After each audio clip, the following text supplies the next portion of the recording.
Hello, everyone. Welcome to another episode of What's Going On in Canadian Tech Market podcast. I'm your host, AB, and I help companies here in Vancouver hiring great tech and marketing talents. And today I'm delighted to be accompanied with Adam Berg. Adam is the founder and CEO of XYZ Digital with offices in Vancouver and Windsor. And yes, Adam, welcome to the podcast. Thank you very much. Good to be here. Great. Adam, would you like to introduce yourself and tell us more about what you do? Sure. Yeah. So you already said I'm CEO of the company. I graduated from UBC here in Vancouver in 2015. Primarily thought I was going to end up in the video game industry. Did multiple co-ops. Ended up working full time at Electronic Arts on the FIFA team in Burnaby.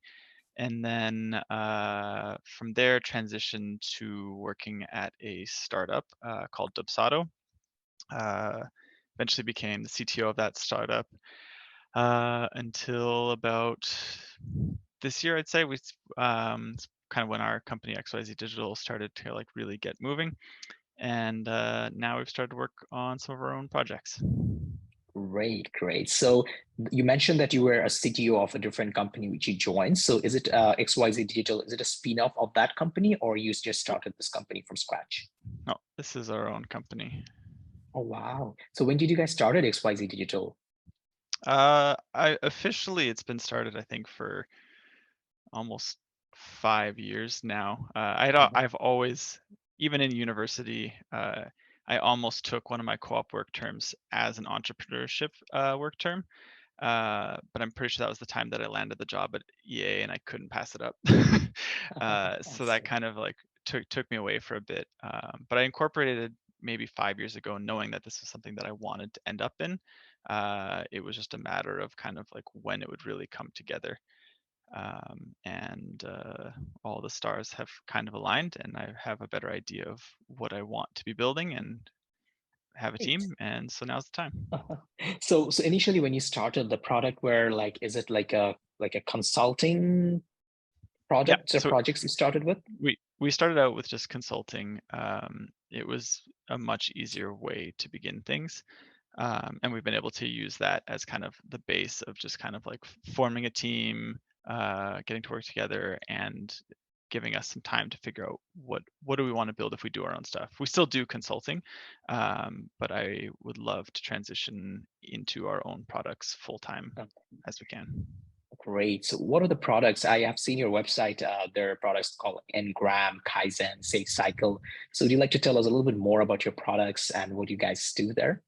Yep, those are our three main ones in order of how long they've been worked on. Kaizen was probably the first one that really started to come together as a full product.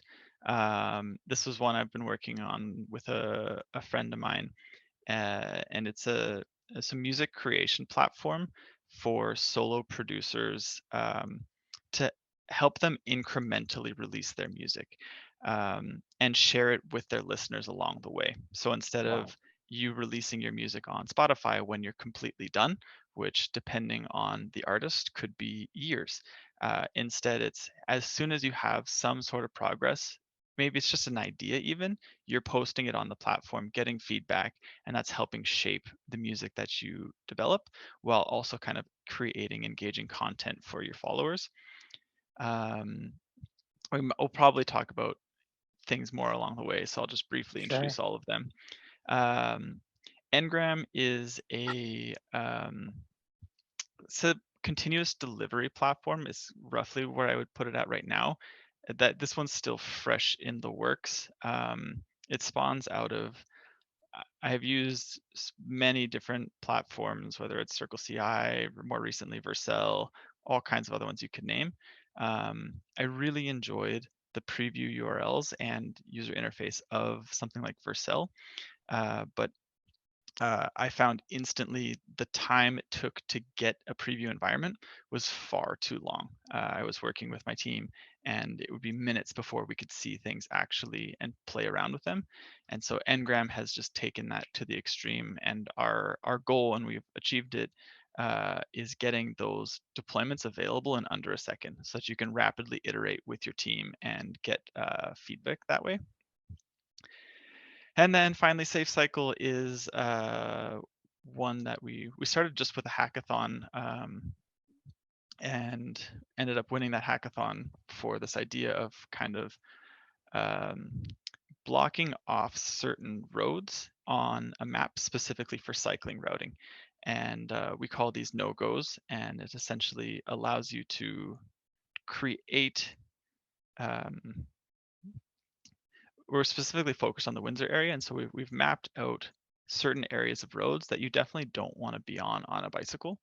And so when it does the routing, it'll make sure to avoid those. And so where Google Oh, wow. Maps might send you down a road that's like giant trucks and you're on a potholy street, we've made it so that we can actually like specify what roads to avoid.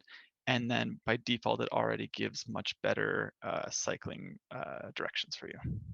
Great. So I think there are, some very spectacular, like very interesting products you are working on or already released. So how do you guys make money, or what is your most cash cow product right now? Uh, to be honest, none of them yet. Okay. We're working on it. Both Engram and Kaizen have a small amount of customers, but it's nowhere near what it needs to be. And SafeCycle is just really starting to get out the door. So we're heavy in the R&D phase of things to get Mm, prepared for actually marketing. okay. And so currently, like for Engram or Kaizen, like, so how do you differentiate yourself from your competitors? Yeah, so on the Kaizen side of things, the like I said, the main difference is allowing people to incrementally release their music. We have a long-term vision of that being more like GitHub for music. Okay. We have quite a few steps to get there, but really it's just helping encourage artists to release things frequently and often. And that's something that we don't see on other platforms. And that's part of the user interface makes this really enjoyable, both as an artist and as a listener to experience. Mhm. Uh, on the Ngram side of things, it boils a lot down to just speed and simplicity. It's just making something that is not confusing to use, that moves at a pace that's much faster than any of the alternatives.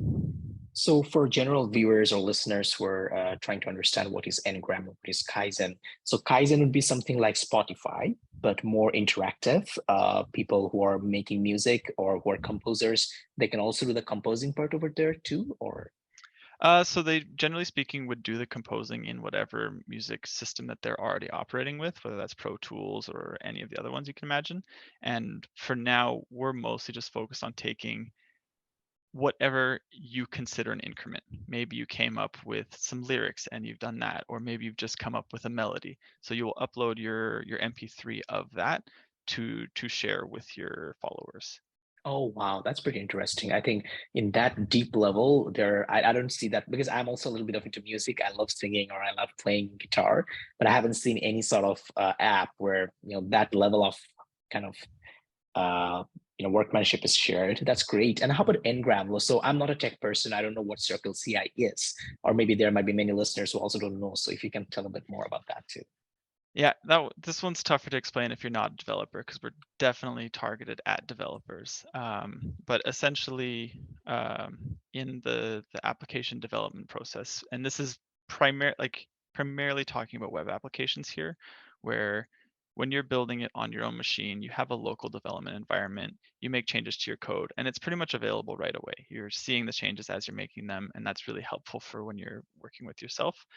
Um, Generally speaking, once you've finished your changes, you'll push your code to GitHub. That's the most common place, and you'll have some kind of system that takes that code and deploys it.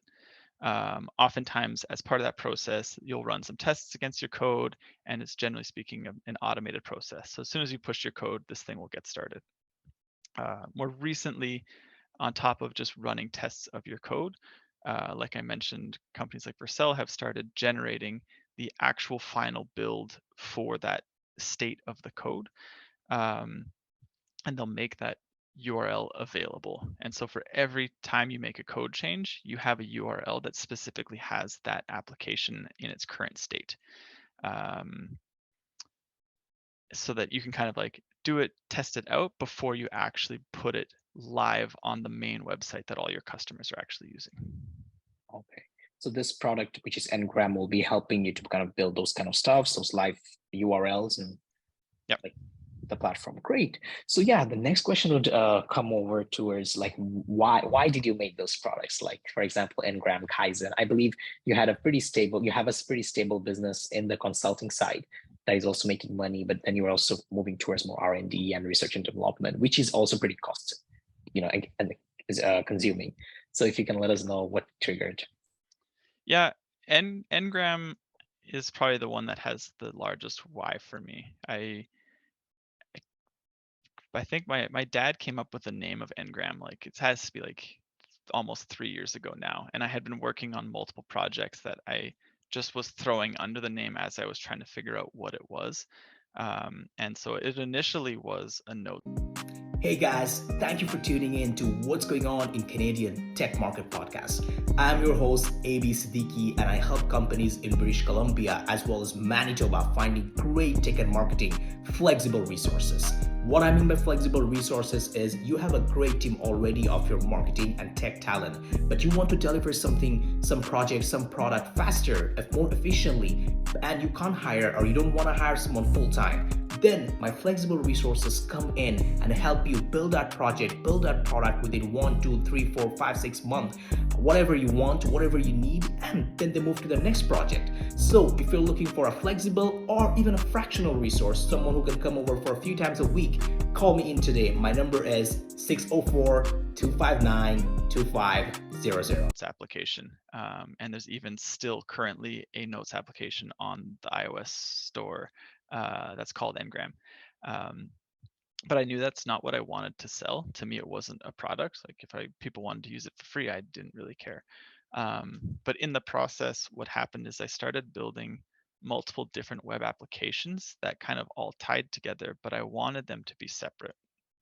But what I found is managing the infrastructure for all of the different ones became both a huge pain and an expense, where you either keep them entirely separate, but then every time you're paying for a whole new server, or you have to pay some subscription fee to have some other thing that's doing this. And then on top of all of that, so eventually where I tried to oversell thinking that this was going to be the solution to all my problems. And then I just kind of got frustrated by how slow it was. And I said, you know what, I can do better for this. And so why don't I? Okay. And so I took it on as a challenge. And this is basically targeted towards individual developers or enterprises, companies, like who are the target customer again? Yeah, so we're trialing probably mostly with individual people to kind of just get some early testing out of the way. But in terms of sales, we're probably more focused at small and medium companies. The real benefit of our tool comes in play when you have multiple people on your team that you're trying to share your environment with. Awesome. Great. So just curious because I'm a newcomer in Canada, and perhaps there are so many people as well here who are looking for a job, right? So as a startup, like how do you build a team? And how do you attract those talents? Especially, you mentioned that you have. I mean, previously when you talked, you mentioned that you have a team in Vancouver as well as in Windsor. So I believe remote work is something you are also operating or offering. So yeah, just let us know, like, how do you build a team or attract talents? Yeah, I think this is an accurate statement. Half of the people that I work with are people that I knew before we worked together. And so that's a huge thing, that is definitely often how you find jobs, is just through people that you know and connections. Um, the other areas I would say, since our start, we have hired co-ops pretty consistently, from UBC and from the University of Windsor. And that's been a really great way to both like help train people, but to also kind of identify potential future hires. That's been really helpful for us. And then, kind of similarly, we have hired out of Lighthouse Labs. They're a web development bootcamp here in Vancouver. Sorry, what? House Labs? Lighthouse Labs. Lighthouse Labs. Okay. Yeah. And that's pretty much gotten us through where we are today. Great. Yeah, you touched the point that you hired people whom you know from before. So how can people know you? Like connect with you on LinkedIn or come for a Yep, tea or great question.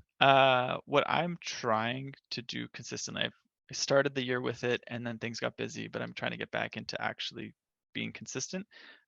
Is we've hosted some hack nights where we invite people into our office and Mhm. just with the premise of just build something new, add a new feature onto something that you're working on, just come in. And part of that's related to Engram, where we're showing Engram, we're showing how quickly you can actually make changes.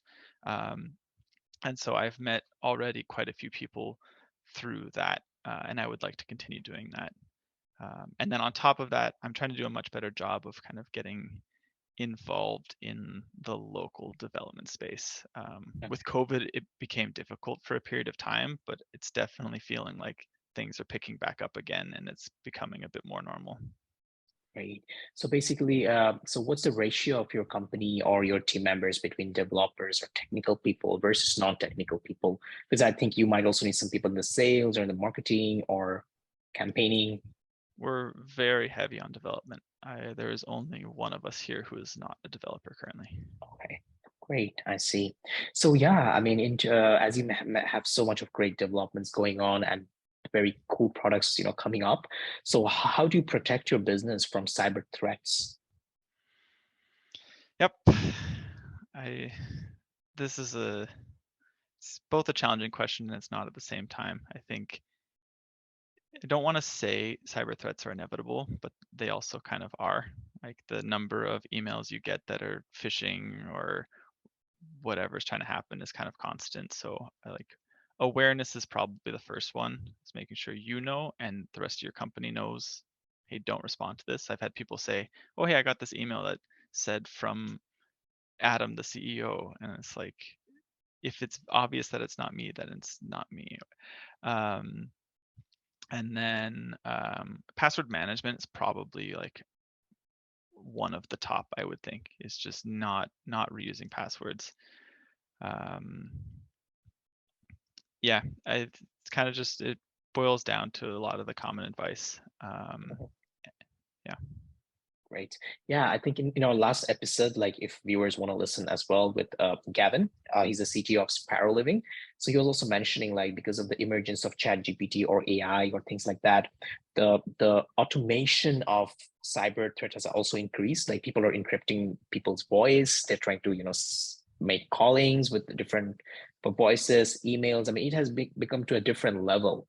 And I guess us as kind of recruitment agencies, we also have the kind of a responsibility to kind of talk with our clients, know what they're doing for cybersecurity and helping them to audit, or at least, as you mentioned, like awareing people that, hey, this might happen. I think is something very important. Awesome, awesome, Adam. So I think we're almost, in the final part of our discussion today. Just curious to know, Adam, like, so where do you sell? Where do you see yourself and the XYZ Digital in the next 3 to 5 years? Yep. I think it's inevitable that much like most companies needed to transition into being software companies in some form, and that's maybe just, hey, we sell our stuff online. I think we're going to see the same thing with AI, of just every company will need to be an AI company. What that means for each person is different. I think the same is true for us. And so I think a good chunk of what we'll need to kind of explore is, and like we have some expertise in that area already, but I think we're going to have to really explore that further to be prepared for like where Chat GPT goes and everything that spawns after that is going to happen very quickly. And I think people don't realize how long of a time 3 to 5 years is going to feel with those kinds of advances. So staying ahead of that, I think it's honestly very difficult to predict what 3 to 5 years looks like because of how things are currently. Exactly. It's crazy like how things are moving, especially from ChatGPT 3 to 4. People didn't even knew like what GPT 3 or the earlier version were, but now like everyone is talking about it, right? A Yeah. quick thing, Adam, like I'm a bit curious to know, like, so you mentioned, so you are, I think you were based in BC and you studied at UBC, and then you transition or kind of rebranch at the University of Windsor. Windsor and British Columbia is pretty far. So why University of Windsor? Yep, that comes down to connections. One of the people from Windsor did his master's at UBC, and one of the other people who works here in Vancouver also knew him, and so between the kind of two connections there, we maintained in contact. And then it was kind of during the COVID period that like we were fully remote, so it didn't matter where people were, and so we hired there, and slowly we just kind of added more people to that team, good people, and so that's where we are. So is the company split between like 50-50, 50% in Vancouver, 50% in Windsor, or it's Pretty near. I think there's 3 of us in Windsor currently and 4 of us here in Vancouver. okay? And do you have any plans to kind of rapidly expand the company or gradually? That's going to depend on how the next year goes. We're working through. We're currently in the New Ventures BC competition for Engram currently, and we'll see how that goes. Both or either Engram and Kaizen questionably seek some form of funding, and so that will change how quickly we scale. But until we have something like that, we're probably sitting at our same size for a while. Got it. So yeah, this is the final question, Adam. I just want to ask on behalf of our viewers, listeners, because a lot of our listeners are actually people who are looking for a job in the industry. So what would be your one suggestion? It could be more than one if you want to give, but what would be your one suggestion for someone looking to enter your industry? Yeah, I think to circle back to what I've said probably throughout this whole conversation, I think it boils down to networking. It's just getting to know people, and I mean that in all senses of it. So sometimes networking is not what networking feels like. Even if you're working at a current place, just getting to know people around you, you have no idea what opportunity someone might have, and if they know about you and you know about them, that potentially turns into something later on. And so there's that aspect of it, and then there's also just the aspect of like getting out there, and whether that's meetups or just things roughly in the realm of where you're looking to be. Great. So in one word, that's networking. That's awesome. And networking doesn't need to always be like in person, right? It can also happen virtually through webinars, through different kind of areas and avenues. So I totally agree. Yeah. Yeah. So Adam, anything else you want to add? Any last suggestions or before we wrap up? I don't think so. Okay, cool. So yeah, I think that's it for this episode. So I really enjoyed the conversation with you, Adam, and hopefully we'll catch up soon. Awesome. Thank you very much. Thank you.